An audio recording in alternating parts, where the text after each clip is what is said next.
अब आते हैं कि मार्केट में आपको करना क्या है और अब क्या लगता है हमें यहाँ से। देखिए, ज़रूरी नहीं कि हर दिन सेम हो, लेकिन एक मार्केट में रिस्क फैक्टर सिर्फ एक मुझे लगता है, वो गोल्ड प्राइसेस का। जिस तरीके से गोल्ड प्राइसेस लगातार भाग रहे हैं, नॉर्मली गोल्ड और इक्विटीज़ का थोड़ा सा नेगेटिव कोरिलेशन होता है नॉर्मली, तो वो एक फैक्टर है। बट अदरवाइज मार्केट का फोकस अब वापस रहेगा purely and squarely domestic queues पर।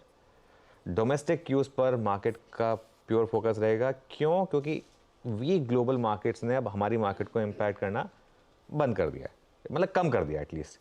और डीआईएस का पैसा अब वो मार्केट को वापस रैली करा रहा है, लार्ज कैप में भी और मिड कैप में भी। पहले तो सिर्फ मिड कैप चलते थे डीआई के पैसे से, अब लार्ज कैप भी चलने लगे डीआई के पैसे से। तो इसके लिए ये ठीक ठाक है। अच्छा, आज तो ग्लोबल क्यूज़ भी बेटर है, कल से तो बेटर है। बस ब्रेंट है जो अभी भी हमारे लिए सरदर्द बना हुआ है, ब्रेंट और सोने का भाव, लेकिन फिर भी रिलेटिवली ग्लोबल क्यूज़ बेटर है। कुछ देर में डिस्कस करेंगे। मेरा क्या व्यू है यहाँ से, बैंक निफ्टी लीडरशिप लेगा।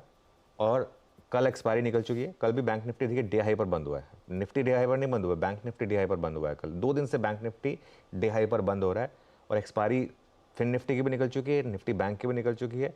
तो आज निफ्टी बैंक के पास एक क्लीन प्ले अवेलेबल है।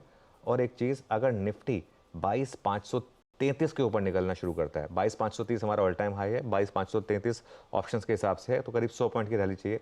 अगर इसके ऊपर हम निकलना शुरू हुए तो एक बड़ी रैली पॉसिबल है यहाँ पर निफ्टी में। एक और कारण मैं जो मुझे लग रहा है कि पॉजिटिव है, आपने आशीष और नीरज जी की टीम देखी होगी और हेडलाइन में भी मैंने मेंशन किया है, Q3 के अपडेट्स आने शुरू हुए हैं और मुझे एक भी अपडेट ख़राब नहीं लगा। कोई भी एक अपडेट ऐसा नहीं है जो ख़राब हो, और सारी की सारी डोमेस्टिक कंपनियां। मैं कुछ एग्जांपल दे रहा हूँ, L&T फाइनेंस और पूना वाला फिनकॉप, इनके आप डिसबर्समेंट्स देख लीजिए। बाकी हमने आरबीएल बैंक और फेडरल बैंक भी डिस्कस किए। L&T फाइनेंस का डिसबर्समेंट, रिटेल डिसबर्समेंट 33% बढ़ा, पूना वाला का डिसबर्समेंट 52% बढ़ा। और ऐसा नहीं है कि ये स्मॉल बेस पर आ रहे हैं, अच्छे खासे बेस पर ये लोग इस तरीके के डिसबर्समेंट बढ़। इसका क्या मतलब है? ये देखिए, इस लाइन को रहने दीजिए स्क्रीन पर। इसका क्या मतलब है? इसका मतलब ये है कि रिटेल स्पेंड कर रहा है। आप फ्रिज ले रहे हैं, आप टीवी ले रहे हैं, आप एसी ले रहे हैं। बेसिकली ये जो कंपनियां हैं, इनका जो डिसबर्समेंट है वो यही है ना। और क्या डिसबर्समेंट्स है इन कंपनियों के?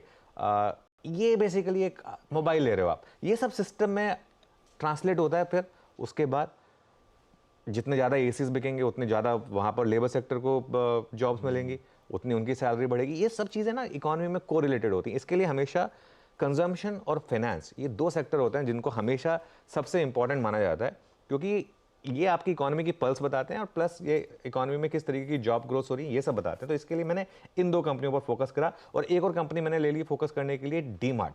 क्योंकि डीमार्ट उस तरीके की कंपनी है जहाँ पर नॉर्मली आपको सैलरी मिलती है, आप सबसे पहले जाते हैं वहाँ पर और वहाँ पर अपना पूरे महीने का एक लुटा देते हैं। एक पूरे महीने की ग्रॉसरी खरीद के ले आते हैं, क्योंकि डिस्काउंट मिलता है ना इसके लिए। तो मतलब उसमें कोई बुराई नहीं है। हाई बेस पर 20% की स्टैंड अलोन रेवेन्यू ग्रोथ है डीमार्ट की, और ये स्टॉक अब चलना शुरू हुआ है पिछले 1 महीने से। तो मेरे ख्याल से इकोनॉमी फेसिंग स्टॉक्स पर नजर रखें। और आज तो आईटी भी चलेगा, जेपी मॉर्गन की वो पॉजिटिव रिपोर्ट आई है। तो मुझे लग रहा है कि आज मुझे कोई रीजन नहीं दिख रहा कि मार्केट ऑल टाइम हाई ना लगाए और उस पर सस्टेन ना करे।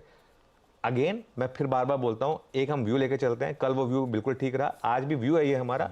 अगर वो गलत हुआ और मार्केट कुछ और स्क्रीन पर दिखाए तो वो आपको उस हिसाब से एक्ट करना है। लेकिन मेरा ये मानना है कि हम 22,500 ना सिर्फ हिट करेंगे बल्कि उसके ऊपर सस्टेन भी करेंगे। बहुत बढ़िया।